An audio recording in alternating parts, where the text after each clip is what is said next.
들을수록 건강해지는 유익한 방송. 듣다 보면 빵 터지는 유쾌한 수다. 나는 의사다. 웰컴.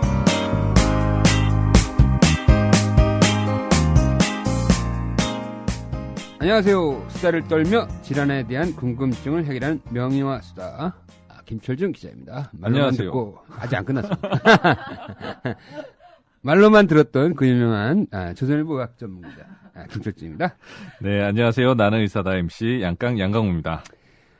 봄 기운이 물씬 풍기는데 네. 대본 보지 말고 얘기하죠, 우리. 뭐 성의 있게 써주는 건 좋은데 이거 약간 좀 쑥스럽다. 그러니까 이거 너무 낯간지러워. 뭐 벚꽃이 필 거라고 하죠. 뭐 이런 거 하지 마. 우리 청년의사의 최고 미모 기자 이혜선 씨가 쓴 건데 얼굴은 미모인데 이건 너무 낯간지게 해놨어. 네, 이혜선 씨도 지금 자리 같이 하고 있습니다. 인사해야지. 인사하시죠? 응? 네, 안녕하세요. 청년사신문 오랜만이야? 이혜성 기자입니다. 네, 오랜만에 뵙습니다. 그동안 어디 있었어? 응? 초대석 출연했었어요. 그래? 난 딴 데로 간 줄 알고. 자, 오늘 오늘 할 얘기 주제가 일단 미리 까자. 네. 미리 까는데 오늘 주제는 이제 난독증. 근데 이게 여기서 오늘 충격적인 얘기가 나와. 우리가 알고 있는 난독증, 그 난독증이 아닌 거야. 네. 이 난독증 하면 영화가 뭐 유명하다며. 영화가 유명한 게 아니고 영화 배우가 유명하죠. 아, 그래? 네, 영화 배우가 톰 크루즈가 유명한 배우죠. 톰 크루즈가 자기가 난독증이 있다라고 밝혔어요. 네. 그 난독증이 또 톰 크루즈 말고도 유명한 배우들이 몇 명 있는데 또 누가 있죠? 저 최근에 이 검색하다 보니까 그 시트콤 프렌즈에서 나왔던 그 제니퍼 애니스톤도 자기 난독증이라고 고백했다 그러더라고요. 설마 애니스톤까지. 그리고 뭐 국내에서는 YG의 양현석 사장, 그 서태지 아이들 출신 그분도 그렇고 뭐. 그 친구는 왜 이렇게 모자를 맨날 그렇게 쓰고 다니는 거야? 패션? 원래 뭐 약간 대머리야? 아니 그건 아닌 것 같아요. 그냥 진짜 멋으로 쓰는 것 같아요. 네. 자기 개성. 근데 내가 보기엔 너무 답답해. 약간 탈모를 의심하셨나 아니, 봐요. 아니 너무 눌렀으니까 답답해 보는. 이건 뭐 쓸데없는 얘기고.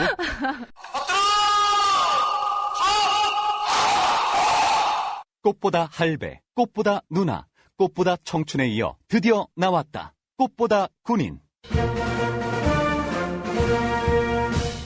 전직 군의관 형님들이 알려주는 안전한 군대 생활. 군대 간다, 건강하자, 꽃보다 군인. 엄마와 여친이 챙겨주는 꽃보다 소중한 청춘들의 입대 필수품. 꽃보다 군인. 엄마가 무심하거나 여친이 없으면 본인이 직접 사도 됩니다. 자, 오늘 일단 먼저 우리 오늘의 초대 의사를 먼저 소개하는 게 낫겠습니다. 네. 난독증에 대해서 얘기해 주실 그 하나소아과 의원의 박세근 원장입니다. 안녕하십니까? 안녕하세요. 예, 안녕하세요. 박세근입니다. 뭐 여러 같은. 서울 방배동에서 하나소아과 의원을 운영 중인 소아과 전문이고요. 저는 감기 환자도 보지만 주로 이제 난독증 환자를 더 많이 보고 있습니다. 네. 자, 이제 소아과 선생님인데 이제 난독증 전문가. 이게 좀 약간 매칭이 잘 안 된다고 아까 선생님을 모셔야 될 것 같은데. 자, 이제 일단 난독증 좀 받아주세요. 안 돼. 뭐, 이것도 증상이야. 난독증이 증상이래요. 난 난해증이야. 그러니까 안과 선생님을 모셔야 된다. 그러니까 저는 왜 이제 그러지? 처음에 그렇게 생각했거든요. 이게 난독이라는 것 자체가 시각적으로 뭘 글자를 못 알아보는 게 난독증 아니냐라는 생각을 그렇게 배우기도 했고, 그래서 안과 선생님 오셔야 되는 거 아닌가, 뭔가 깊은 뜻이 있으신가. 난 이게 제가 김철중 좀 선배님이 설명을 드리겠습니다. 김철중 기자가 설명하기가 좀 어려울 것 같아요. 난해증이야. 난독증이라는 게 결국 이제 글자를 보고 그 글자를 우리가 쓰는 구어 단어로 바꾸어주고 또 그 구어 단어를 또 이해하는 과정에 문제가 있는 건데, 처음에 난독증 환자가 발견된 거는 안과 의사들이 이렇게 보다 보니까 시력은 멀쩡한데 이 사람들이 글자만 못 읽더라. 참 희한한 일이네. 그런 거를 이제 발견하게 되면서 난독증 환자를 안과 의사들이 처음에 이제 보고를 하기 시작했습니다. 그래서 안과 의사들이 난독증 환자를 처음 보고했고, 이게 시각적인 문제일 것이다라는 그런 생각으로 시각적인 데서 원인을 찾으려는 노력이 한 100년 가까이 이어져 왔습니다. 그래서 이제 안과 쪽을 일반인들이 많이 생각하게 되죠. 그러면 이게 이제 그 안과 의사들이 그것을 파기 시작한 거는 이 사람이 분명히 뭔가 글자를 시각적으로 해석하는데 문제가 있을 거다 이렇게 생각하는. 예, 처음에 이제 그렇게 생각을 했었죠. 그리고 거기서 원인을 찾고 과학적인 증거를 찾으려는 노력을 100년 가까이 했습니다. 언제부터? 과보교육부터.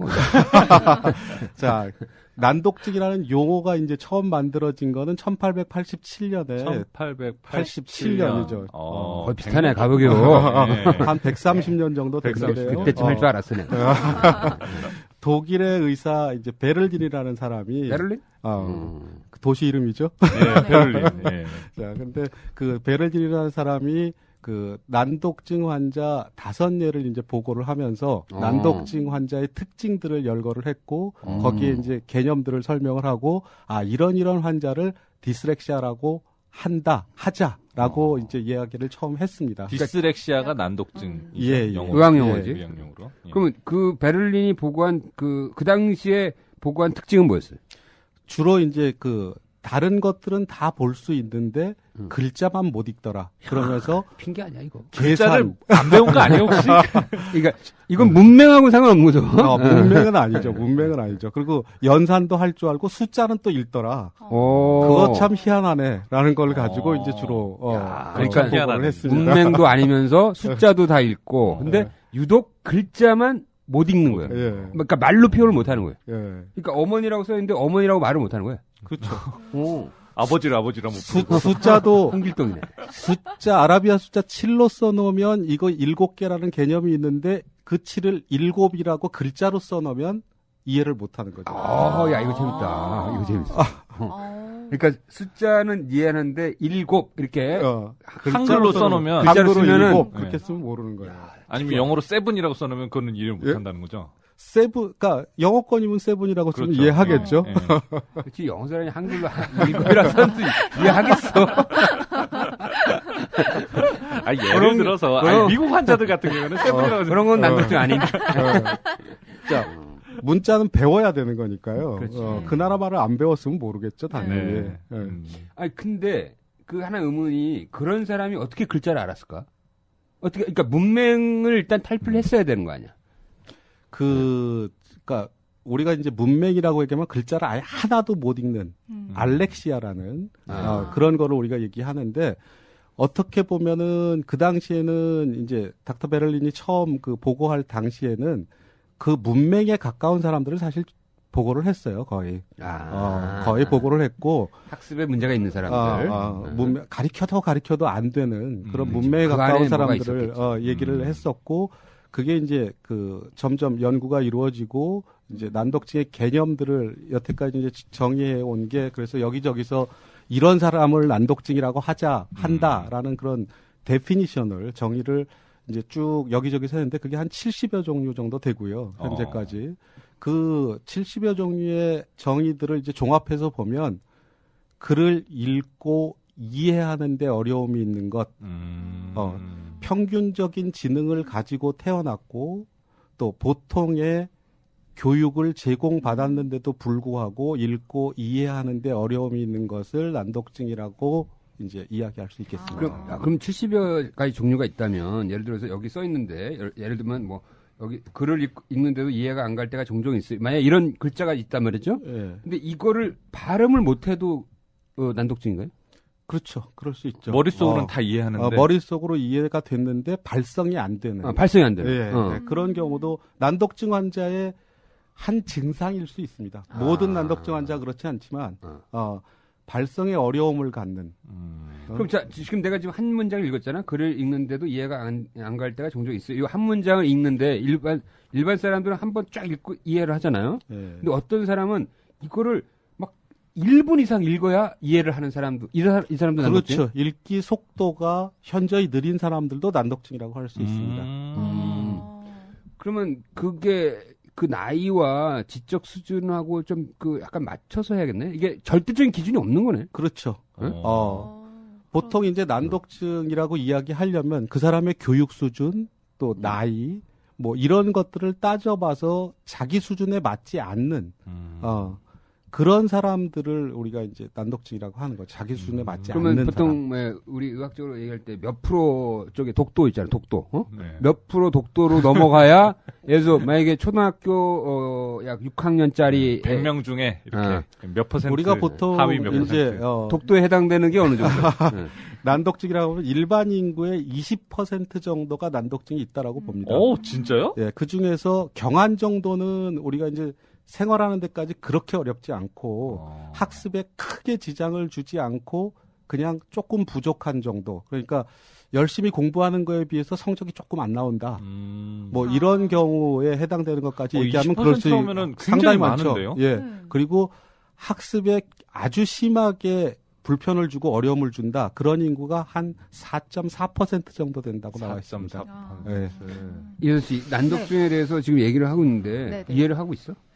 그러니까 저는 일반적으로 아까도 이렇게 나누시긴 했지만 난독증 하면 그냥 뭐 글씨를 잘 알아보지 못한다거나 뭐 이렇게 생각을 했지 어떤 이런 뇌에서 이해를 못하는 거라고는 생각을 못했었거든요. 근데 지금 말씀해 주시는 거 보면 난독증 증상이 한두 가지가 아닌 것 같아요. 굉장히 다양한. 네. 그렇죠. 난독증 증상은 굉장히 다양합니다, 사실. 근데 결국은 읽고 이해하는데 어려움이 있는 건데 난독증의 증상이라는 게 그 태어나서부터 이제 성장해서 학교에 다니고 성인이 되었을 때까지 그 시기별로 이제 증상이 나타날 수 있거든요. 네. 그래서 보통 태어나서 글을 배우기 전까지는 난독증의 증상을 별로 보여줄 게 없죠. 글을 배우지 않았으니까 그러니까 별로 뭐 난독증의 증상이랄 게 있을 게 없는데 그렇더라도 일단 조짐은 조금 보입니다. 이제 돌이켜서 되돌아보면 어렸을 때 애가 어땠나라는 걸 따져보면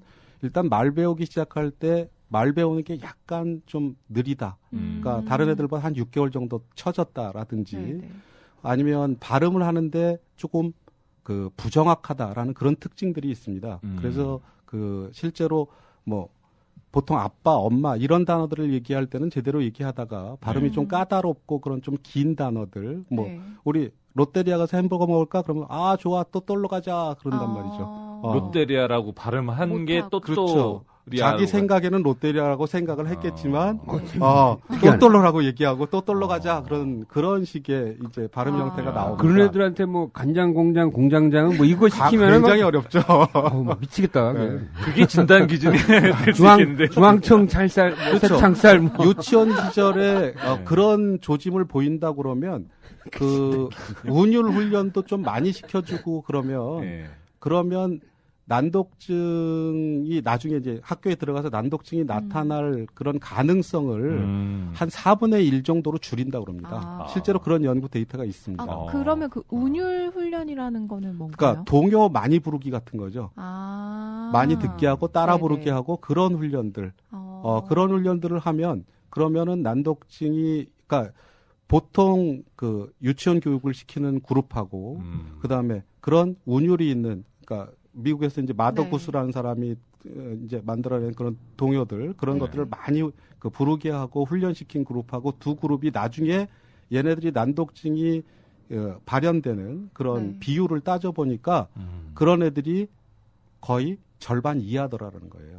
난독증이 생기는 그 확률 자체가. 그래서 어렸을 때 운율 훈련, 영어 유치원만 보낼 게 아니라 차라리 운율 훈련하는 게 난독증 환자를 줄이는데 큰 역할을 할 수 있겠다라고 생각할 수 있습니다. 근데 이게 이제 본인이 이거는 진짜 본인이 자기가 난독증이다라고 생각 못 할 것 같아. 못하죠. 왜냐면 내가 이제 1시간 동안 책을 읽었잖아.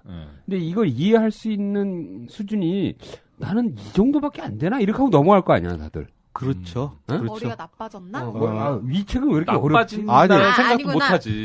그러고 처음부터 이제 학교에 들어가서 글을 배우기 시작하면 얘네들이 글을 배우면서 상당한 어려움을 겪거든요. 이게 보고 읽고 발음 내고 그걸 소리 내서 읽는 것 자체가 상당히 어렵단 말이에요. 다른 애들보다. 근데 다른 애들은 나보다 잘한다는 거를 이제 인지를 합니다. 근데 쟤네들은 열심히 해서 잘할 수 있게 됐겠지. 그러니까 집에서 자꾸 열심히 하라고 그러니까 나도 열심히 하면 될 거야. 근데 나도 할 만큼 열심히 하는데 쟤만큼 못 하겠네라는 게 이제 조금 쌓여가죠.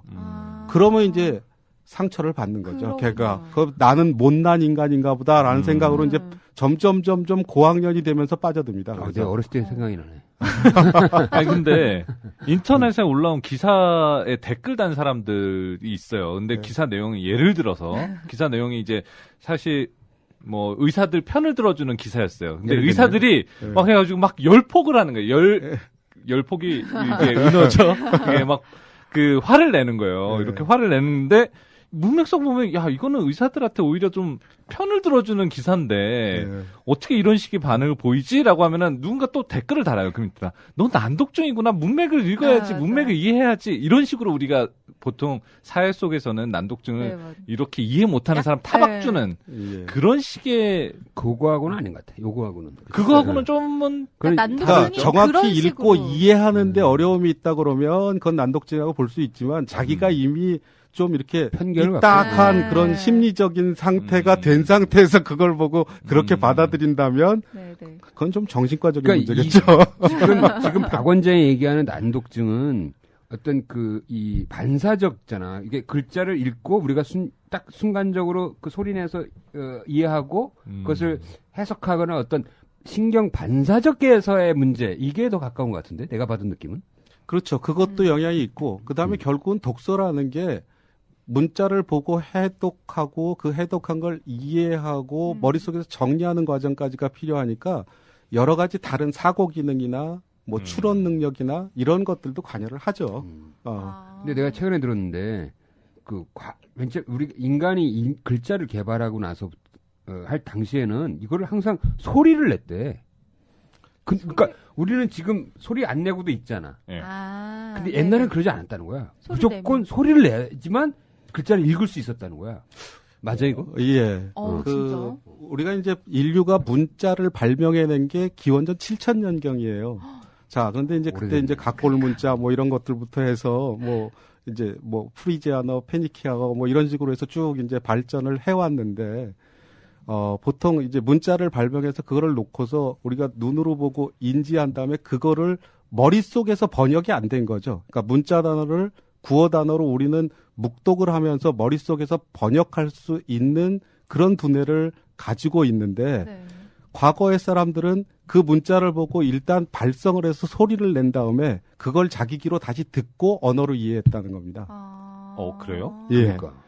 그래서 너무 신기해. 2000년 전에 그 로마 황제가 소리 내지 않고 책을 읽는 광경을 신하들이 보고서 와, 우리 황제는 대단하다. 소리 내지 않고 읽을 수 있다. 그런 기록이 있다 그럽니다. 그래요? 예.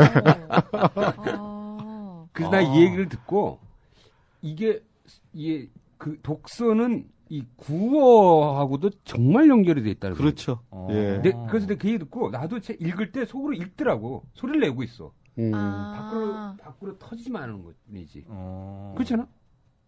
머릿속에서 읽고 있지 않아? 머릿속에서는 읽죠. 예, 그러니까 그걸 발음을 안 하잖아요. 머릿속에서 말을 하고 있는 거지 내가. 머릿속에서는 얘기를 하는 그러니까. 거죠. 그게 너무 신기한 거지. 근데 이제 난독증 성향이 좀 있는 사람들은 자기 머릿속에서 자기가 묵독하고 있는 읽고 있는 내용을 어느 정도 발성하면서 이해를 합니다. 실제로. 그런데 아주 유창하게 잘 읽는 사람들은 그런 작업을 하지 않아요. 아, 그래요? 그냥 눈으로 본 채로 이해합니다.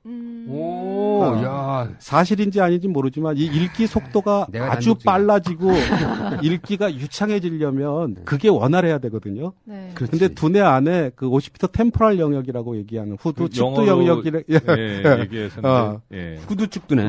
후두 측두 영역 그 읽기 회로 중에서 후두 측두 영역이 잘 발달한 사람들은 그 영역 하나에서만 모든 이해가 이루어진다 그래요. 읽으면서. 그러니까 두뇌 다른 여러 부위를 사용하지 않는다 그럽니다. 실제 그 정상인이 그 읽기를 하려면 두뇌 여러 부위를 동원해야 되는데 능숙한 사람들은 고기 한 군데만을 이용해서 읽을 수 있다 그러고 그런 사람들은 속으로 소리내서 읽고 뭐 이런 작업들을 하지 않고 그냥 눈으로 보는 대로 바로바로 이해하게 됩니다. 그래서 읽기 속도가 어마어마하게 빨라지죠. 보통 성인이 1분에 250단어 정도 영어로 250단어 정도 읽으면 그냥 보통 성인 그러니까 평균적인 성인이 읽는 읽기 속도라고 보는데 글쎄 오바마 대통령이 사실일지는 모르지만 분당 1200단어를 읽는다고 그래요. 기사에 나왔나요? 그 기사에는 모르겠는데 떠도는 얘기로. 떠도는 얘기로 오바마 형이 그렇게 얘기했어요. 1200단어 근데 1200단어까지를 읽으려면 그렇게 소리내서 읽어갖고는 불가능하거든요. 불가능하죠. 근데 공부를 능률적으로 정말 짧은 시간에 잘할 수 있으려면 네. 그러니까 뭐 서클 생활도 하고 농구도 좀 하고 뭐 이런저런 다른 것들을 하면서 훌륭하게 공부를 해내려면 그런 능력을 가지고 있으면 훨씬 유리하겠죠.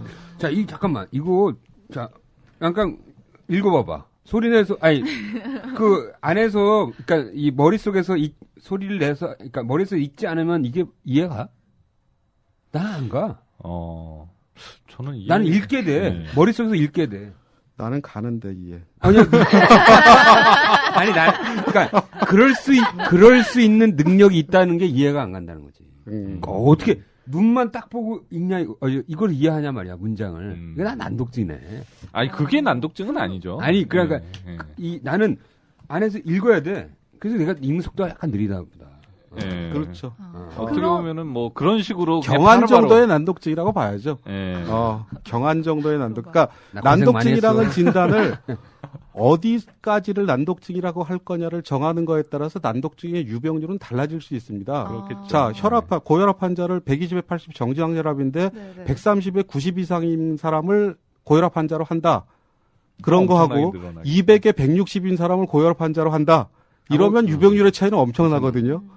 그러니까 난독증의 유병률이 미국에서는 일반 인구의 20%라고 그러고 영국에서는 똑같이 영어를 쓰면서도 10%라고 그래요.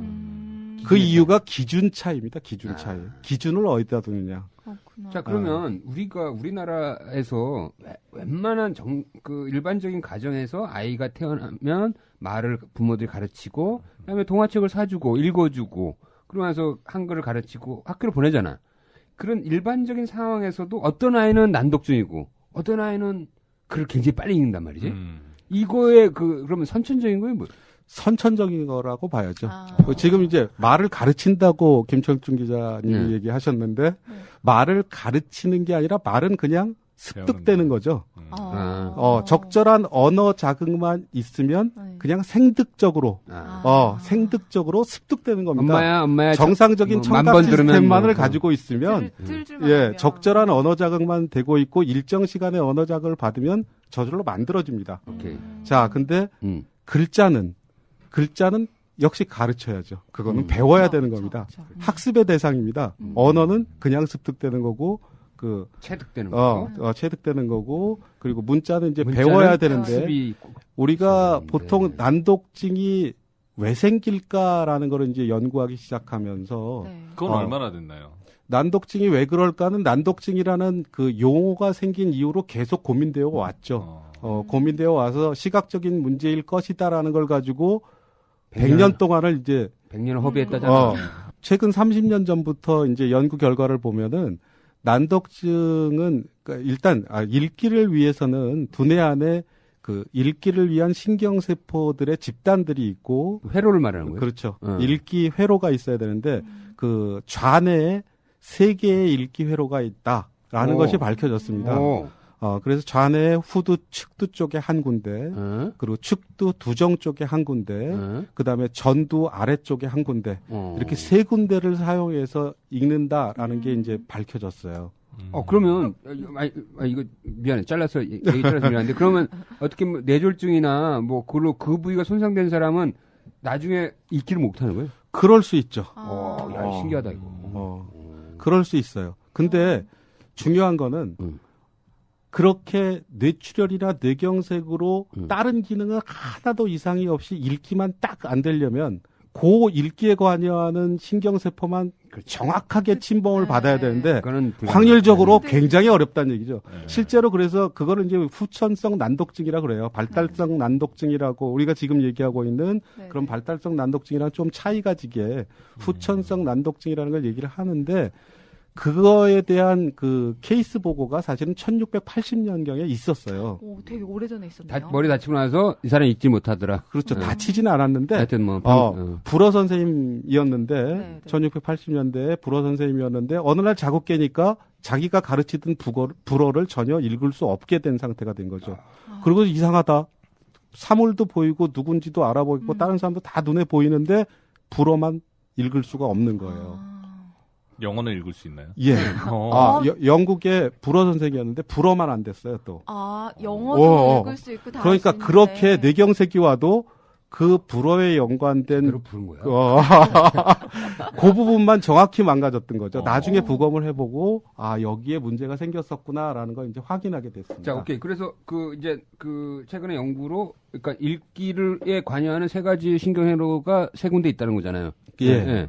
그러니까 그거의 성숙도에 따라 달라진다는 거예요, 그러면? 그렇죠. 그 읽기 영역들 간에 정보를 전달하는 게 얼마나 정보 전달이 잘 되냐 안 되냐가 결국 난독증을 일으키느냐 안 일으키느냐를 결정하게 되기도 하고 난독증의 정도가 이제 결정되기도 합니다. 오케이. 그러면은 이제 말을 배우는 거는 체득된다고 그랬는데 이제 학습 과정에서 요 세 가지 회로가 어떤 영향을 미치는 거예요? 학습 과정. 그러니까 내 얘기는 그러면 죽어라고 학습했는데도 이 세 가지가 잘 형성이 안 된 애들은 결국에는 난독증이 온다는 거냐는 건지 아니면 무슨 다른 요인이 있는 거냐 이런 궁금증이 생기는데. 네. 그렇죠. 그러니까 보통은 통상적인 자극이죠. 그러니까 학습이라는 게 결국은 자극을 주는 거잖아요. 네네. 우리 뇌에다가 기억, 그걸 자극을 주는 건데 그런 자극을 통해서 문자가 습득이 돼야 될 텐데 그런 통상적인 자극으로 습득이 안 된단 말이죠. 자, 근데 그 세 영역 중에 후두 축두 영역에서 하는 역할은 뭐냐면 문자의 형태를 보고 그 형태의 차이를 인지하는 그런 작업을 합니다. 비주얼한 거네. 예, 비주얼한 거죠. 거기는. 그래서 그 형태 인지가 끝나면 그 인지된 형태에 따라서 그 문자 단어를 우리가 쓰는 구어 단어로 이제 바꾸는 작업을 축두 두정 영역에서 합니다. 거기다 신호를 보내요. 네, 거기다 신호를 보내서 축두 두정에서 문자 단어를 구어 단어로 번역해 줍니다. 그 다음에 이제 그 전두 아래쪽 부분에서 우리가 이제 흔히 말하는 영역이라고 하는 브로카 영역이라고 그러죠. 거기보다 조금 더 넓게 사용하면서 거기서 분석도 하고 그리고 단어, 문법 뭐 이런 것들까지 따져가면서 우리가 이제 이해를 하게 되는 과정을 다른 그 두뇌 여러 영역들이랑 그 정보를 주고받으면서 하게 되는 겁니다. 그럼 이 우리가 단순히 글자를 읽고 이해한다는 거는 그 세 가지 영역이 아주 절묘하게 그냥 계속 끊임없이 인터액션 해가지고 서로 정보를 계속 주고받고 해야지 되는 거죠. 나는 아무 생각 없이 읽었는데 얘네들이 굉장히 바쁘네.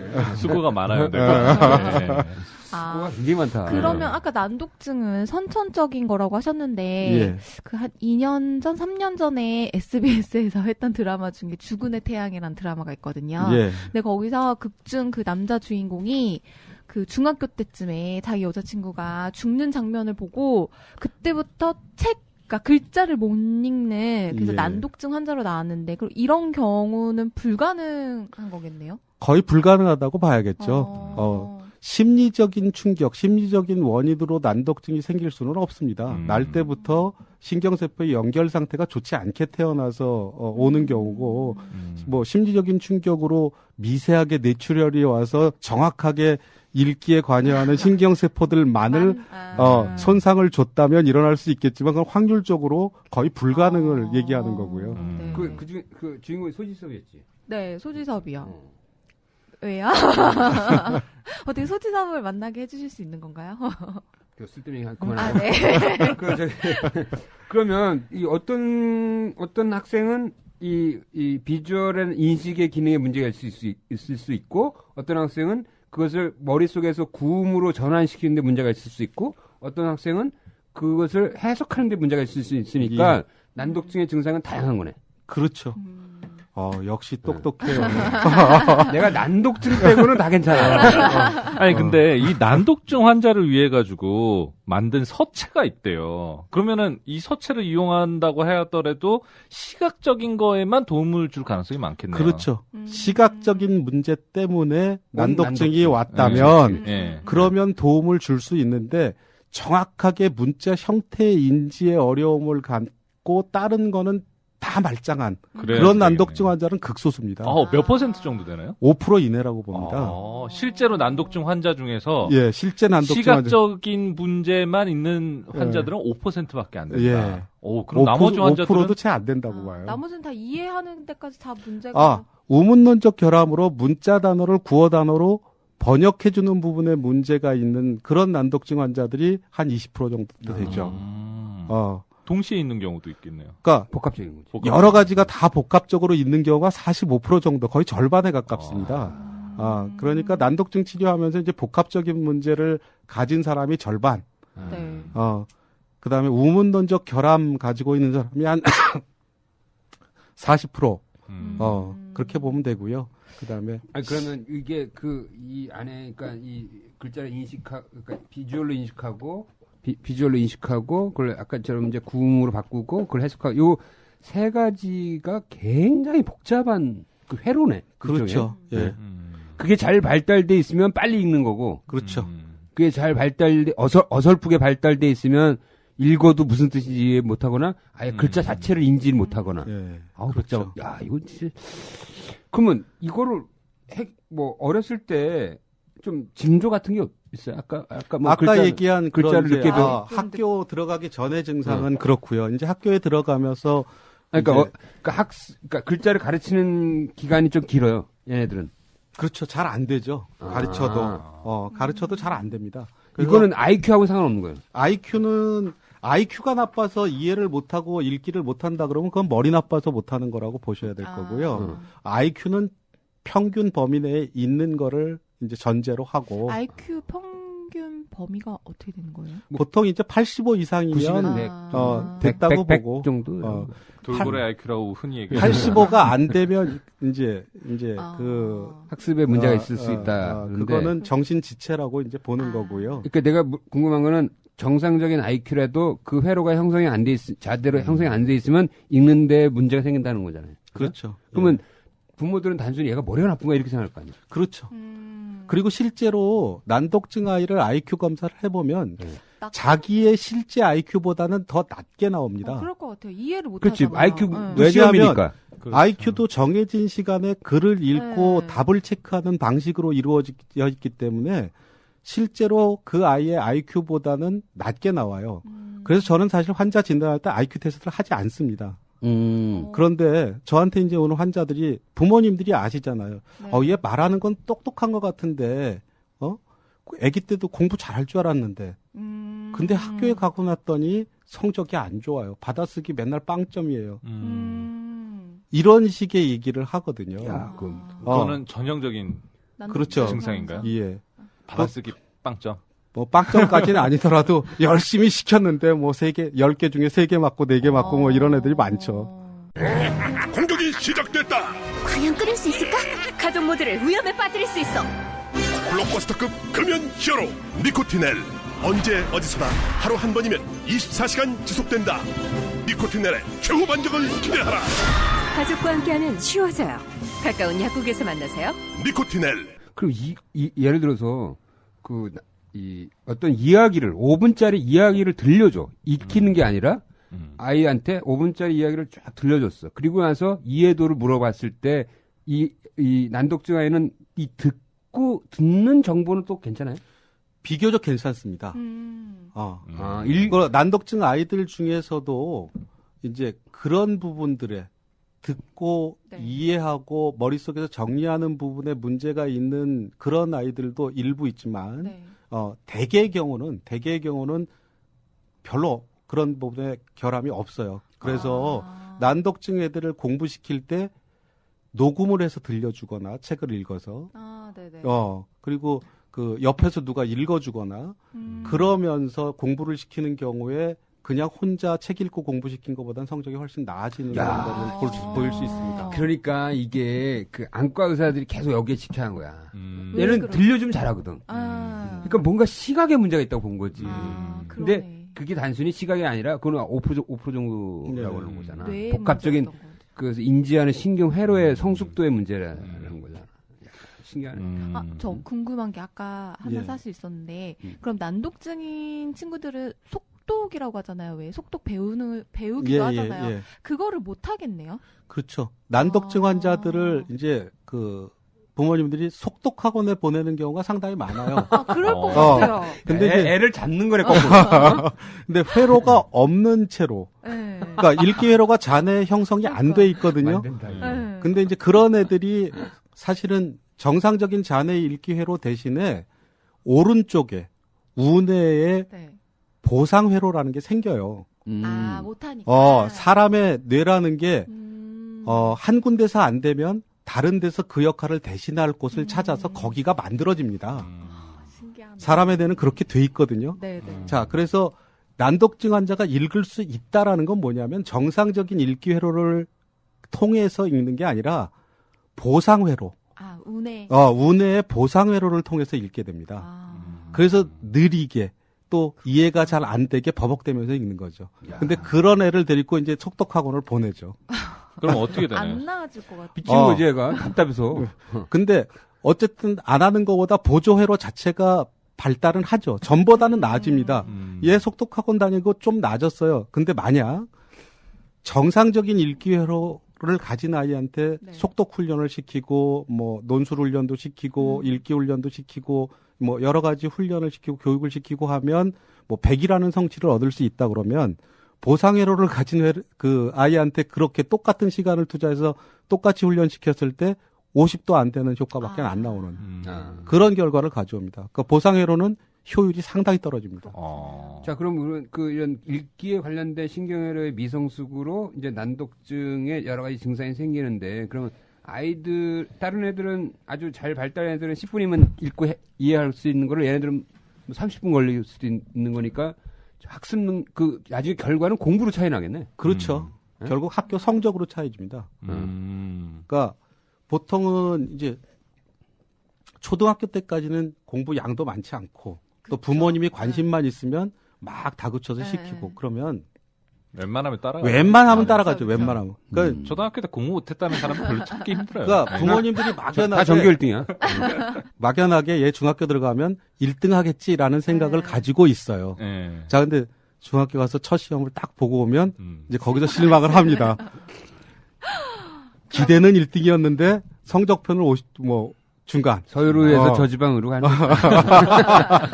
그렇죠. 자, 근데 거기서 끝나냐? 해를 거듭할수록 저지방이 무지방이 되죠. 이게 공부 양도 많아지고 공부 양이 많아지고 경쟁은 치열해지는데 그렇죠. 아이는 머리는 효율성은 떨어지는 거네. 그렇죠. 효율이 떨어지니까 남들이 1시간 공부하면 될 걸 나는 2시간을 해야지 그만큼을 할 수 있으니까 그럼 남들이 뭐 학교 끝나고 집에 와서 학원 갔다 와가지고 집에서 혼자 공부를 쓰는 시간이 한계가 2시간인데 걔도 2시간 하고 나도 2시간 하면 나는 걔 절반밖에 못 하는 거니까요. 근데 이거를 난독증이라고 생각하는 부모님 거의 없으실 것 같아요. 그냥 없지. 우리 아이가 좀 머리는 좋은데 산만하다고 생각하는. 네, 산만하다 혹은 읽는데 머리는 집중을 좋은데 못한다고 생각하는. 끈기가 없다고 생각을 그렇죠. 하시다거나. 예, 그렇게들 많이 생각합니다. 그래서 이게 진실이라면 어마어마한 일이야.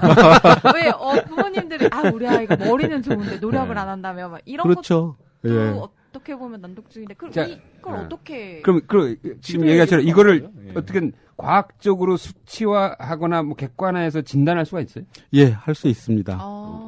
그래서 병원에 오시면 이제 컴퓨터 시스템의 읽기 속도도 측정하고 읽은 내용을 이해했는지도 보고 또 읽으면서 눈동자의 움직임이나 또 한시야에 볼 수 있는 글자 개수가 몇 개인지 뭐 10폭에 대한 거라든지 뭐 이런 것들을 다 측정할 수 있습니다. 그럼 아주 전형적이거나 좀 심각한 상황의 난독증 애들은 어떻게 읽어요? 이제 컴퓨터에 다 나오는 보통은 심각한 난독증 애들은 읽는 것 자체가 굉장히 떠듬 읽게 되고요. 읽으면서 발음하기가 좀 까다로운 단어가 나오면 빼먹고 읽어버리기를 잘합니다. 아니면 다른 단어로 바꿔서 읽죠. 그러니까 오토모빌 그러면 이게 복잡하고 발음하기도 힘드니까 카로 그냥 바꿉니다. 한 단어로. 그럼 문맥은 통하죠. 자, 똑똑한 애들은 그렇게 하고 그러니까 난독증 환자 난독증 아이들이 똑똑한 애들은 그런데 대부분 이제 평균의 지능을 가지고 있는 데는 그게 잘 안 되죠. 또 뭐 이런 그러니까 빼먹고 읽는 경우가 많고 틀리게 읽는 경우도 많고 그렇게 이제 그럼 아이가 버벅댐죠. 한 단어에 오래 머물러 있기도 하고 막 이러는 거예요? 그렇죠. 읽으려고 해도 잘 안 되니까. 그리고 그게 이제 어떤 애들한테는 빈칸으로 보인대요. 물어보면. 괄호로 보인대요. 블랭크로. 그래서 신기하다. 읽다가 쭉 빼먹고 지나간 단어를 손가락으로 이렇게 집어보면 한참 보고 있다가 그때 가서 이제 얘기를 해요. 자기 읽기 속도에는 못 따라갔지만 한참 보고 있으면서 결국 해독을 해낸 거죠. 그러니까 운의 보상회를 가지고 겨우 찾아낸 겁니다. 그러니까 그 이전에는 그냥 빈칸으로 보였던 부분. 그러면 이 눈동자의 시선이 왔다 갔다 하네. 이쪽 갔다가 한참 머물렀다가 에이 스킵하고 좌측 있다가 뭐지 하고 다시 오고 막. 예, 그럴 수도 있죠. 굉장히 이 시선이 책 속에서 왔다 갔다 하죠.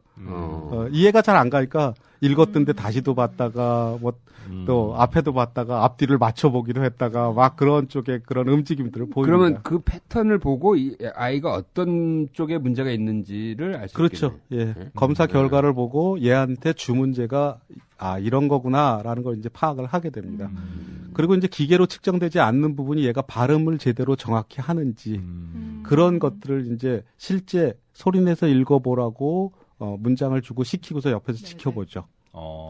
자, 이거 신기하다. 근데 이게 문자만 지금 못 읽는다고 그랬잖아요. 예. 근데 문자만 못 읽는 게 아니라 심지어는 사물도 헷갈리고 사람도 헷갈리는 그런 거는 안면 인식 장애라고 하는 그건 또 두뇌에서는 이제 그러니까 두뇌에서 우리가 이제 여러 기능들을 하는 신경세포들이 있는데 지금 내가 얘기했듯이 뭐 문자의 형태만을 인지하는 기능을 가진 신경세포 그룹들이 있다라고 했지만 사람의 얼굴들만을 이렇게 구분하는 그런 영역도 따로 있습니다. 따로 있대. 따로 있대. 시각 영역 안에 따로 있어요. 얼굴을 인식하는 거는 또 굉장히 중요하기 때문에 우리 뇌가 얼굴만 인식하도록 하는 그 기능을 담당하는 부위를 만들었다는 거야.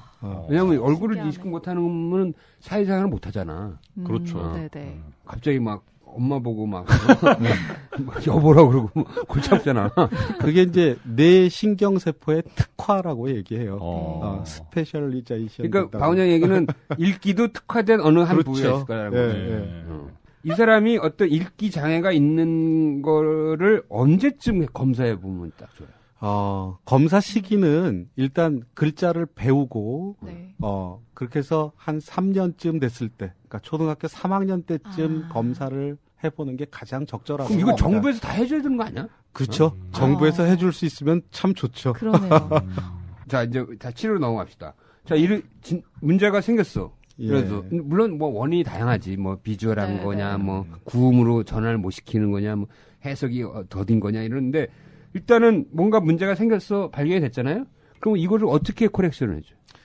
일단은 우리 뇌 신경세포들은 그 지금 이제 어떤 자극이 들어오면 그 자극에 의해서 연결이 되는 과정을 거치게 됩니다. 그건 이제 신경세포의 가소성이라고 우리가 얘기하는데 그 신경세포의 가소성은 결국 우리 뇌가 학습을 하는 과정이 가능하게 그렇게 만들어주는 그런 뇌 성질이거든요. 자, 그런데 지금 그 난독증이 있는 사람들은 그 좌뇌에 있는 후두, 축두, 두정, 또 전두, 하엽 이 부분에 그 신경세포 간의 정보 전달이 가능한 연결이 없는 상태란 말이죠. 부실한 거죠. 네, 부실한 상태인데 거기다가 적절한 자극을 계속해서 반복해서 주면 결국 정보 전달이 가능한 그런 연결 상태로 바뀔 수 있다는 겁니다. 길을 만들어주는 거예요? 그렇죠. 정보 교환의 길을? 정보 교환의 도로를 뚫어준다고 보면 되는 거죠. 지금 읽기회로 그 안에 있는 그 회로의 경로가 산비탈길이었는데 그걸 고속도로로 바꿔주는 겁니다. 어떻게요? 결국은 거기에 자극이 되는 게 우리가 오감을 통해서 들어갈 수 있는 자극이 되겠죠. 그 중에서도 읽기하고 관계되려면 주로 시각 자극, 청각 자극 그런 것들이 주가 되겠습니다. 그거를 인위적으로 그 학습을 시키는 거예요? 그렇죠. 응? 인위적으로 계속 시각 자극 주고 청각 자극 주고 또 두뇌 그 여러 부위 사이에 정보 전달에 관여하는 그런 정보 전달에 관여하는 그런 그 세포들이 자극받을 수 있게 자극을 계속 주는 겁니다. 구체적으로 좀 설명을 해주시면 지금 클리닉 하고 계시잖아요. 예. 클리닉, 난독증 클리닉에서는 어떻게 예를 들어서 뭐 시각적으로 잘 이해를 이제 컴퓨터 프로그램을 이제 이용해서 이제 자극을 주게 되는데요. 우리가 흔히 이제 컴퓨터 게임, 뭐 비디오 게임 같은 거, 그런 것들처럼 이제 하기는 합니다. 그렇지만 이제 컴퓨터 게임하고 다른 부분은 뭐냐면 컴퓨터 게임은 그냥 스코어 많이 올라가서 만족감 갖게 하고 그렇죠. 뭐 음향 효과 좋게 하고 뭐 이런 것들을 하지만 그 문자 형태 인지하고 관계된 네. 그 영역에 자극을 주는 그런 화면을 보여줍니다. 그리고 시각적인 기억을 향상시켜주는 네. 또 그런 자극을 주고요. 그리고 우리가 시각적인 거를 지금 눈으로 금방 뭐 방 안에 있는 화분을 봤다? 그러면 그 화분을 본 상태를 눈을 감고 떠올리면 떠올릴 수 있잖아요. 네, 그거를 봤던 거, 자기가 시각적인 기억을 하고 있다가 네. 시각화, 비주얼라이제이션 시켜주는 거거든요. 그러니까 그런 것들에 대한 훈련, 그런 것들을 통해서 이제 읽기를 하려면 눈으로 단어를 봤던 거를 그대로 이렇게 사진 찍듯이 찍어서 머릿속에 넣으면서 떠올리면서 연결시켜주는 그런 작업이 필요한데 네. 그런 것들이 원활히 이루어지게 그렇게 훈련을 해줍니다. 문자 이런 것들을 한꺼번에 뭐 한 20개쯤 쭉 보여주고 네네. 그 카드 뒤집기 하듯이 네네네. 그걸 싹 화면으로 덮은 다음에 한 개를 보여주고 이게 이거랑 똑같은 거 두 개씩 쌍으로 만들어 놓고 네. 어디 있었지? 아. 그런 걸 찾게 하는 훈련도 있습니다. 항목 중에. 그러니까 한 30여 종 훈련 프로그램이 있고요. 네네. 그 아이한테 맞는 걸 하죠. 필요한 거. 그러니까 이게 난독증이라고 해서 계속 읽기 훈련을 시키는 게 아니라 그 난독증의 근본 원인인 그 신경회로 부시를 계속 자극하는 다양한 방법을 이용해서 그렇죠. 하는 예. 실제로 그래서 부모님들이 이제 난독증 때문에 훈련 받으러 왔는데 책 읽기 한 줄도 안 시키고 딴 책만 지키니까 좀 황당해합니다. 예, 예. 그렇지만 그럴 수 있겠는데. 훈련 스케줄 끝나고 나서 읽기 속도가 변한 걸 보면 이제 놀라죠. 그러니까 이게 읽기와 관련된 신경회로부의 속도, 그러니까 신경회를 계속 자극하는 다양한 기법들, 그것을 계속 훈련시키는 거네. 그렇죠. 그걸 무한정을 할 수는 없잖아요. 보통은 보통에 제가 그 치료하고 훈련시키는 아이들한테 주로 적용하는 평균적인 난독증 환자한테 기본 훈련 180시간 정도를 시켜주면 대개 90%에서 환자의 열의 9에서는 읽기 능력의 향상이 있습니다. 그러니까 회로에 어느 정도 불이 붙기 시작했다라고 이제 생각을 하는 거고요. 도로가 깔리기 시작하는 예. 거예요. 그리고 이제 그 깔리기 시작한 도로를 그 다음부터는 자기가 혼자 공부하면서 그 도로를 자꾸 이제 사용하게 되면서 안정화되고요. 네네. 그리고 한 5, 6개월에 한 번씩 보통은 60시간씩 2번 추가 훈련하면 거의 다 이제 좋아집니다. 90% 이상에서. 그러면 근데 약간 좀 길다. 길죠. 길기는 긴데 자, 근데 그게 신경세포 연결되지 않은 신경세포에 자극을 줘서 그걸 연결시킨다는 과정이 쉬운 게 아니에요. 쉬운 건 아닙니다, 사실. 뭔가 습관 회로를 형성시켜야 되는 건데. 그렇죠. 그래서 요즘 이제 언제 상용화될지는 모르지만 곧 나올 거라고 생각은 되는데 우리가 두피에다가 전극을 대고 또 읽기 회로가 있는 그 위치에 자극이 될 만한 그 위치에 그 전극을 두피에다 붙여준 다음에 전기 자극을 직접 줍니다. 시각 자극을 주는 게 아니라. 자, 그 전기 자극이 너무 강하거나 엉뚱한 위치에 들어가면 무슨 일이 생길지 사실 좀 아직 모르죠. 자, 그래서 그런 거에 대한 연구를 어느 정도의 강도로 어떻게 했을 때 난독증 환자한테 부작용 없이 효과를 볼 것인가라는 연구가 많이 지금 진행되어 오고 있습니다. 임상 연구 중이에요. 예, 그래서 지금 독일에서 개발이 됐고 독일에서 임상 연구 지금 하고 있고요. 또 하버드에서도 의뢰받아서 또 연구하고 있고 우리나라에서도 관심 가진 사람들이 조금 있습니다. 그러면 이게 이제 이렇게 아까 우리가 얘기했지만 난독증이라는 게 사실 학습과 관련된 어떤 그 장애가 아니라 신경학적 회로의 장애라는 거잖아요. 그렇죠. 그러니까 그러면 이 난독증을 해결하는 것도 학습을 시켜서 막 해결하는 게 아니라 그때 신경학적 자극으로 해결할 수 있다는 거잖아요. 그렇죠. 야, 신기하네. 예, 그래서 보통 얼마야? 그거 하나. 판매도 안 돼 있잖아요. 예. 아직 상용화 다 안 됐으니까 그런데 독일에서 하고 있다며요. 예, 판매 임상 실험을. 그래서 지금 나온 그 연구 논문은 보면 이게 벌써 2009년경부터 논문 나오기 시작했거든요. 그래서 이제 소아에서는 아직까지 실험을 활발히 못 하고요. 최근에 나온 연구 결과로 성인 난독증 환자, 발달성 난독증을 가진 성인 환자 5명한테 2mA 전기 자극을 줘서 직류 전기로 20분씩 2주 간격으로 5번을 했더니 5명 다 좋아졌다. 오, 나 해볼래. 그런 데이터가 있습니다. 성인에서는. 근데 저는 소아과 의사라서 아니 나 해볼래.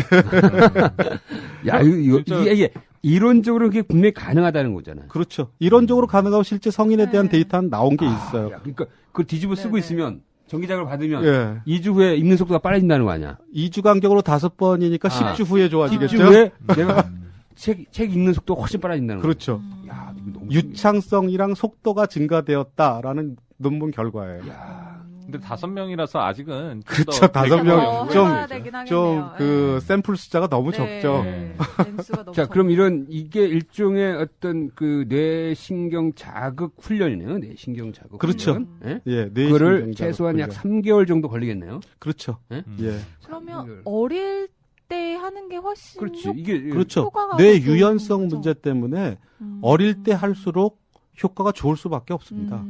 신경세포의 가소성이라는 그런 성질 자체가 결국은 어릴수록 유리할 수밖에 없어요. 그 어리다는 게 몇 살 정도? 보통 초등학교 3학년 때 그러니까 진단을 하게 되니까 그때부터 바로 그러니까 진단이 빠르면 빠를수록 좋고 치료도 빠르면 빠를수록 좋습니다. 이유는 결국 문자 학습이 제대로 돼야 공부를 할 수 있거든요. 그쵸. 자, 우리가 문자를 익히는 과정을 보통 초등학교 3학년 때까지로 보고요. 네. 3학년 때 이후로는 그 익힌 문자를 이용해서 지식을 습득하는 과정이라고 보거든요.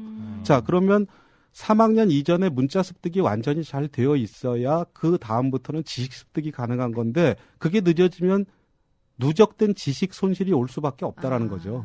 겁나는 얘기야. 그러네요. 그러니까 누적된 지식 손실은 결국 난독증을 치료해도 그 시기로 돌아가서 그만큼의 공부를 해야지 얻을 수 있는 그렇죠. 거니까요.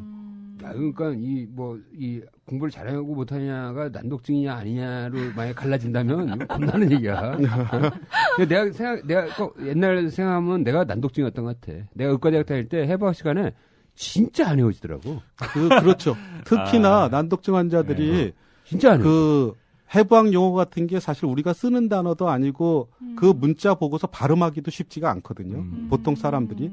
자, 그런데 난독증 환자들은 그거 발음이 거의 잘 안 돼요.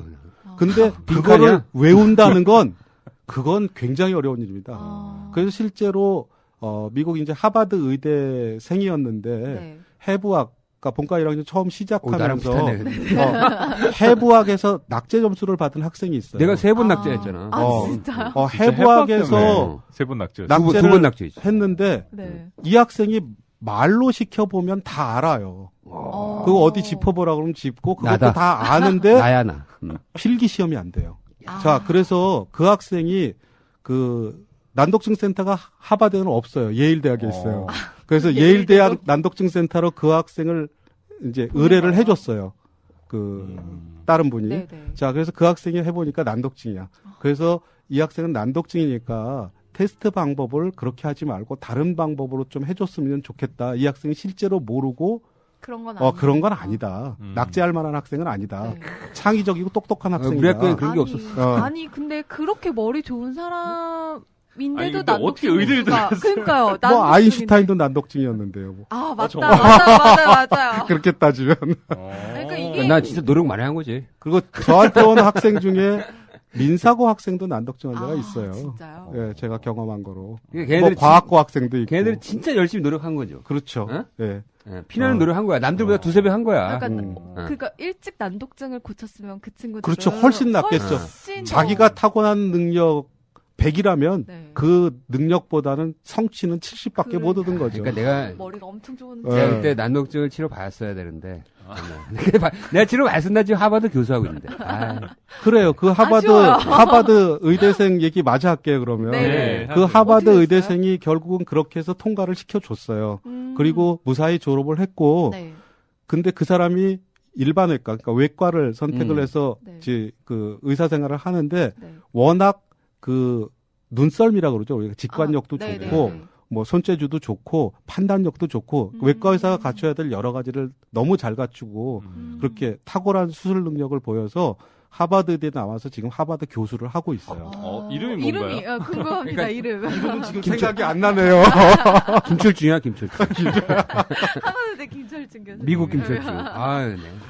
나랑 너무 케이스가 똑같은데. 네. 근데 진짜 난독증이었었던 것 같아요. 말씀하시는 거 들어보니까 제가 봐도 농담으로 그래요. 하는 얘기가 아니신 것 같아요. 내가 해박 2번 낙제했어. 나도 나름대로 뭐 머리 그렇게 나쁘다는 얘기 안 들었는데 네. 그게 안 헤어지는 거야. 놀아서 낙제당한 게 아니라는 거죠. 맨 처음에는 좀 이렇게 맨 처음에는 공부하려고 했는데 네. 안 헤어지니까 그냥 하기 싫어진 거지. 그렇지. 그게 하다 보면서 짜증 나는 거야. 안 헤어지니까. 그리고 막 좌절해. 야, 내가 내년보다 훨씬 머리가 좋은데 이거 왜 안 헤어지는 거야? 막 좌절하고 스스로 짜증내고 그리고 재미가 없는 거야. 뭐 외워줘야 기분이 좋지. 맞아요. 그렇게 돼요. 그래서 결국은 뭐 포기하고 뭐 진짜 그렇게 되다 보면 나 삐뚤어질 거야. 그러면 그냥 삐뚤어지는 그다음부터 나의 방황이 시작된 거야. 내 인생의 방황이 그때 시작된 거야. 나 오늘부터 나 삐뚤어질래. 그렇게 된 거지. 2년 동안 내가 고생했어. 근데 3번 하니까 그때 조금 외워지더라고. 그래서 겨우 통과했어. 근데 그 해박 말고는 큰 문제는 없었거든. 희한하게 해박만 문제였어. 왜냐면 단어가 너무 많으니까. 처음 보는 단어. 그러니까 발음도 하기 어려운 그런 문자 단어들. 자, 그러면 지금 성인이시잖아요. 근데 어린아이들 치료는 어쨌든 뭐 시간 들여서 하면 되는데 사실은 청취자분도 좀 질문 주신 게 있고 철중 선배님도 난독증이었다고 말씀을 하시니까. 완전히 확진된 거야? 그러니까 성인에서의 치료가 좀 궁금한데 먼저 이메일로 그 청취자분이 보내주신 거를 제가 좀 읽어드릴게요. 그 세나 만렙님이 보내신 질문인데요. 이렇게 읽기 어려워.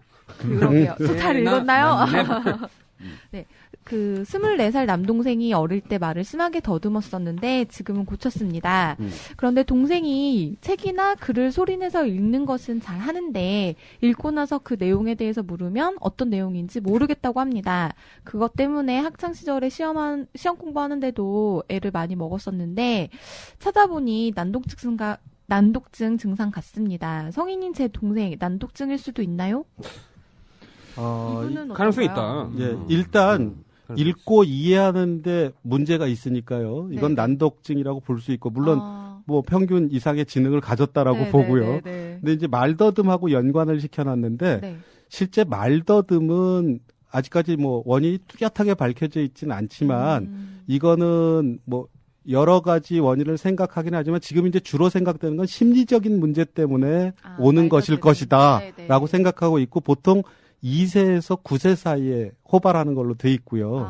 그 9세가 넘어가면 되게 자연적으로 없어지는 그런 현상으로 보거든요. 자, 그래서 난독증이랑 연관된 그런 문제는 아닌 것 같고 말더듬은 말더듬대로 있다가 그냥 없어진 거고 난독증은 있는 것 같습니다. 그러면 이분은 지금 이 남동생이 24살이라고 했는데 이 성인도 난독증을 치료할 수가 있나요? 그런 뇌신경 자극 훈련을 받으면 효과 있어요? 성인도 효과는 있는데요. 어린애만은 못한 것 같아요. 제 경험으로. 제가 이제 나이 제일 많이 든 사람 훈련시킨 경우가 29살이었거든요. 그러니까 우리 나이로는 30살이겠네요. 차트상에 29살. 근데 그 친구는 왜 그거를 받으려고 그랬어요? 그러니까 대학도 졸업하고 뭐 의사가 되고 싶다고 의전원 준비하는 학생이었는데 공부를 그렇게 못하는 학생은 아니었습니다. 근데 그 테스트 해보니까 자기 그 학력 수준에 비해서 읽기 속도가 상당히 느려요. 읽기 속도가. 그러니까 이해하는 데는 문제가 별로 없긴 한데 읽기 속도가 너무 느리니까 공부 효율이 떨어지죠. 그러니까 아무래도 남을 이겨야 되는데 공부로 그게 쉬운 얘기는 아니죠. 그러니까 읽기 속도 개선을 위해서 이제 훈련을 하게 됐고 물론 개선은 있었지만 제가 이제 경험상으로 보면 그런 유의 성인들을 이제 훈련시켜 보면 어린 아이들 훈련보다는 조금 늦어요. 그렇죠. 아무래도 뇌가 굳었지 많이. 가소성이 떨어질 거 아니에요. 그렇죠. 그러니까 플라스티시티가 떨어진 거지.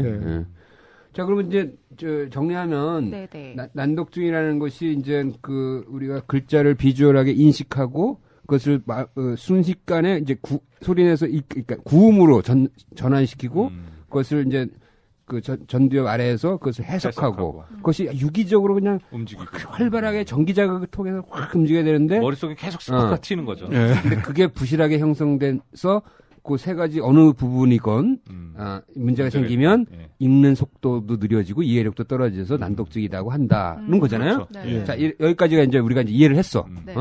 근데 그러면 뭐 사람은 다 각자 그 신경학적 특성대로 태어났을 거 아니에요, 선천적으로. 그렇죠. 예. 근데 이왕이면 그럼 어렸을 때 아이한테 어떤 자극을 주면 아이를 좀 더 이렇게 할 수 있을까? 요거 좋은 질문인 것 같아요. 네. 그러니까 어떻게 하면은 우리 아이가 난독증 걱정 없이 좀 잘 키울 수 있을까? 3살, 4살, 5살 이런 커가는 아이한테 어떤 자극을 주는 거죠? 저 너무 관심 많아요. 제 조카가 보통 일단은 언어 발달이 먼저 이루어져야 될 거거든요. 언어 발달이 잘 이루어져야 됩니다. 결국.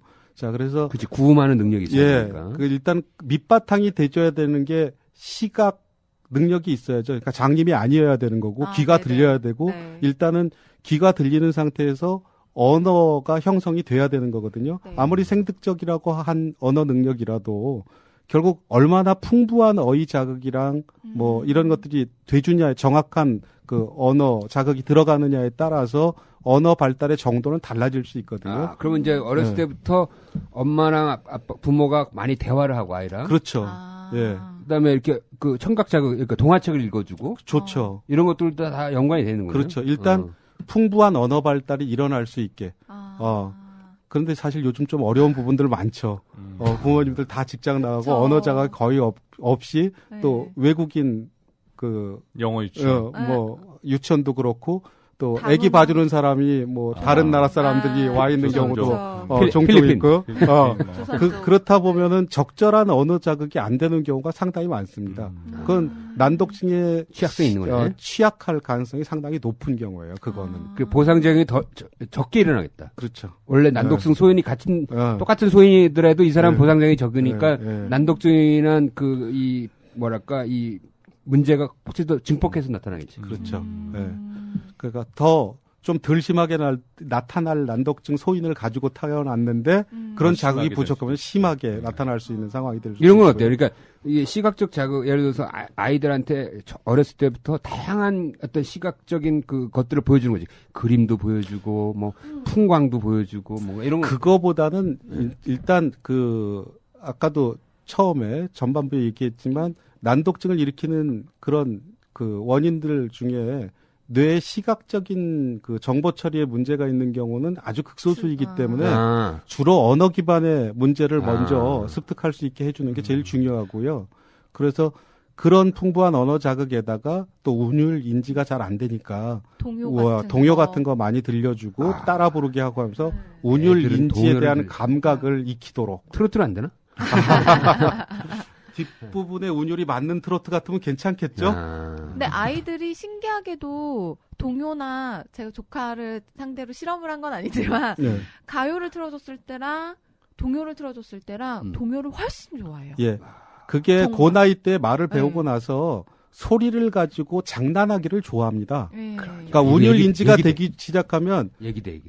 그래서 괜히 인사하면서도 see you later 하고 끝나지 않고 see you later alligator 이런 식으로 그런 식의 너무 똑똑한데 장난을 해요. 그 미국 애들의 예죠. 뭐 결국 제가 주로 이제 미국 어른들을 많이 그러니까 그래서 이게 보면은 이게 기존의 전통적 그런 어떤 학습이나 이런 게 다 일리가 있었는 거야. 그러니까 아이들한테 그렇죠. 동요를 들려주는 이유는 그런 운율을 막 배우고 막 할 시기라는 거지. 그 시기에 그게 상당히 중요합니다. 하면서 운율을 배우는 거야.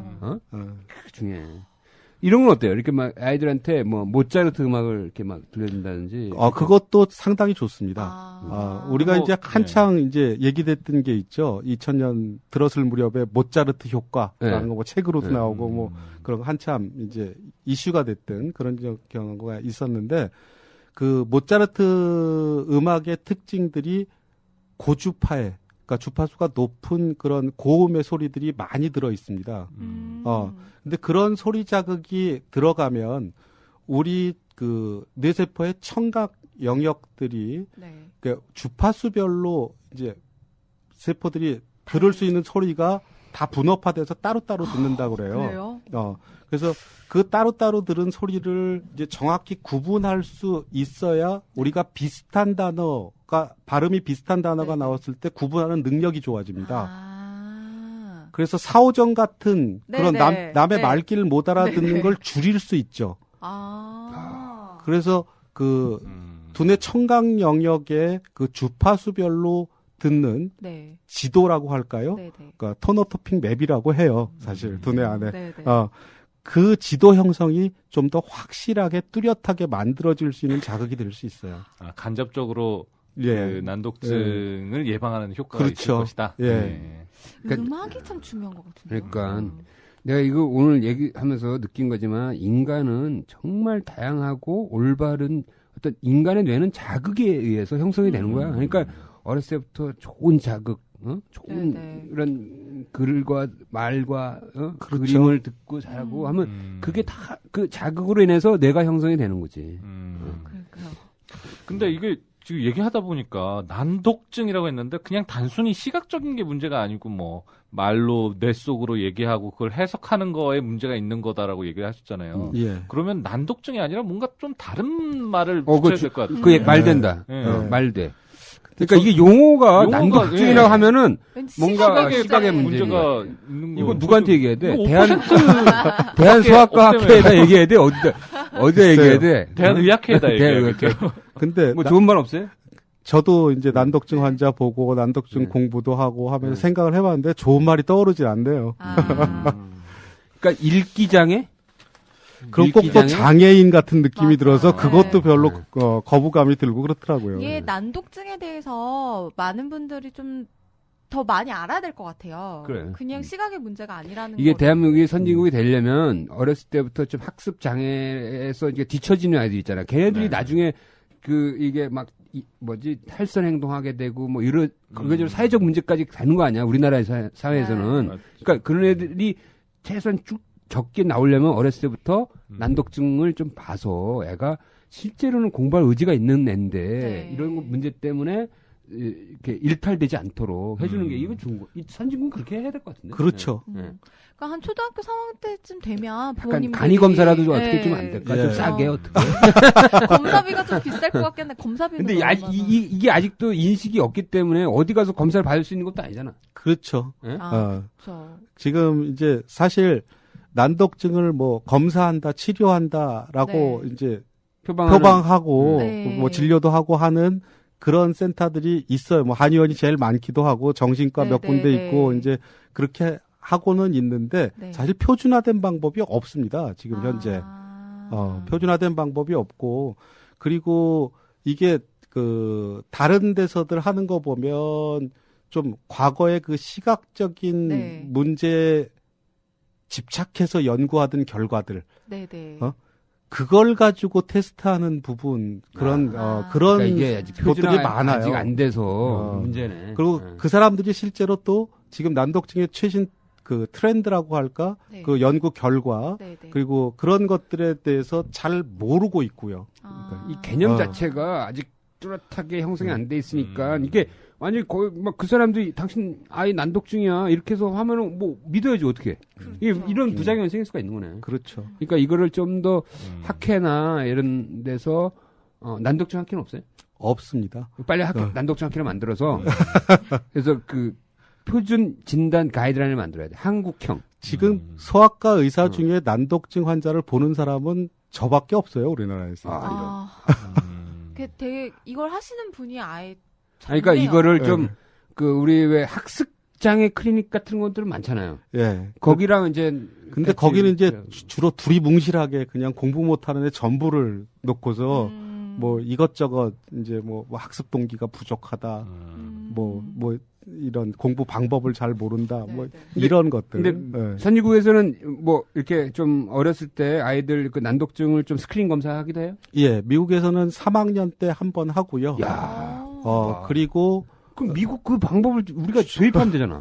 예산이 없잖아요. 아니, 그 얘네들이 표준화 스크린 검사가 있는 거 아니에요? 그러면? 표준 스크리닝 검사 있지만 영어권이랑 또 우리나라 글이랑은 다르죠. 그걸 다 바꿔야 될 것 같은데. 영어는 다 돈이네. 그 영어는 일단은 글자가 그대로 발음 나지가 않죠. 글자마다 발음이 좀 다르죠. 이거 세종대왕까지 이제 언급이 되는 거네.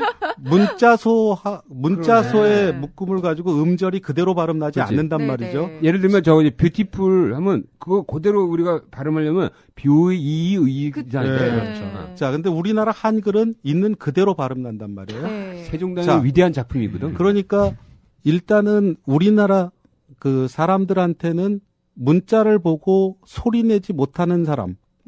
이 숫자가 적어요. 비율상으로. 그렇죠. 영어는 그런 사람이 많고. 걔네들은 영어는 이제 스페링을 이해를 못하는 거지. 근데, 이거 완전히 다르다.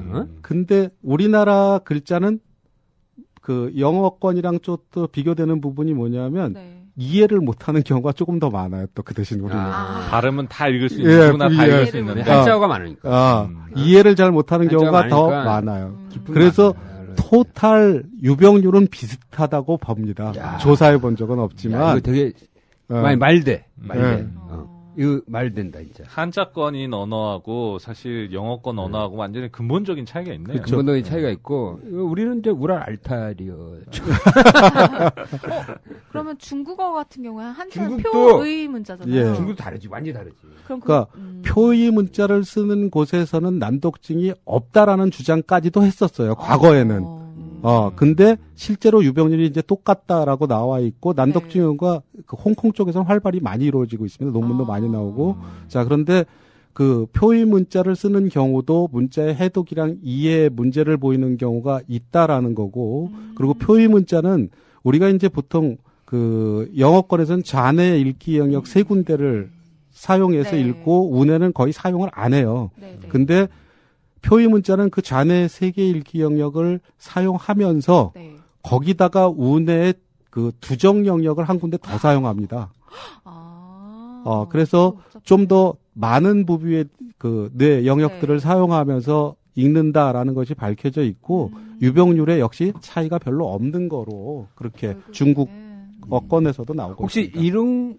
이거 약간 엉뚱한 질문일 수 있는데 우리가 이제 언어역이 좌뇌에 있으니까 반대쪽 오른손을 막 이렇게 많이 쓰는 무슨 그 훈련이라든지 뭐 이런 걸 하면 혹시 좌뇌 언어 쪽이 좀 자기 어떻게 좀 이번에 좀 자극받으면 안 될까? 아니 질문해놓고 보니까 궁상 맞네. 궁상 맞네. 따로 답변 안 하시는 걸로. 우리 모터 영역은 완전히 일개로하고는 동떨어져 있죠. 아유, 완전 옛날에도 분리됐더니 요새도 분리됐더니. 나의 건강이 아닌 우리 모두의 건강을 생각하는 방송. 더 건강한 대한민국을 꿈꾸는 개념 방송. 신방과 나온 의료 전문 변호사 그리고 법과 윤리를 전공한 의사 출신 저널리스트가 진행합니다. 매주 금요일 오전 10시. 볼리는 신문? 아니 들리는 신문. 히포크라테스! 근데 실제로 그 클리닉에서 난독증 환자가 왔어요. 왔을 때 진단하고 치료하는데 걸리는 시간이 얼마나 걸리나요?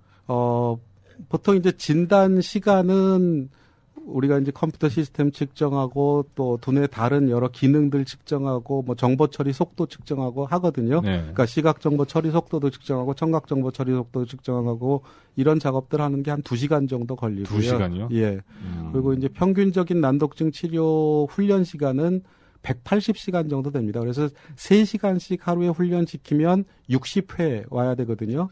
그래서 길어. 60회를 월화수목금토 매일 오면 10주 걸립니다. 그러니까 월화수목금까지 주 5일만 하면 그러면 12주가 걸립니다.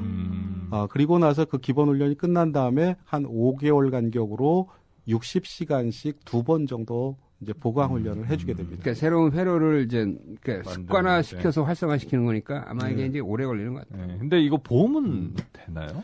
지금 우리나라에서 이거 자체가 의료로 일단 분류도 안 돼 있고요. 아, 진짜. 예. 비용이 좀 비쌀 것 같아가지고 여쭤봤어요. 그 클리닉마다 다르겠지 뭐. 어떻게 어느 거에 따라서. 일단 빨리 우리 저 박세훈 원장이 그 대한 난독증 학회를 만들어서 표준 가이드라인을 만들고 그 사이비 사자들 다 이렇게 좀 이렇게 활동하지 밀어나기 못하고 좀 뭔가 좀 그걸 만들어야겠네. 미국식 기준을 한국으로 좀 바꿔서 하는 작업도 필요하고 이거 앞으로 할 일 많은데. 할 일 많죠. 그러게요. 지금 뭐 개원하고 있을 때가 아닌데. 자, 오케이. 자, 오늘 진짜 난독증 새로운 얘기, 너무, 우리가 몰랐던 얘기 많이 들었던 것 같아요. 몰랐던 사실을 알게 돼서 되게 재밌었던 시간인 것 같아요. 어찌됐건 인간의 뇌는 다양한 자극과 유익한 자극, 그다음에 이런 것들이 필요하다는 거예요. 철학적인 느낌을 받았어. 그러니까요. 우리 양강도 아이들한테 많은 걸, 좋은 걸. 비디오만 틀어줄 게 아니라. 많이 들려주고. 모차르트를 들려주시는 걸로. 조카한테 열심히 해. 아, 그래야 되겠어요. 자, 오늘 그 난독증에 대해서 다양한 얘기와 유익한 얘기를 해준 하나소아과 의원의 박승훈 원장님 오늘 너무 감사합니다. 수고하셨습니다. 예, 감사합니다. 네.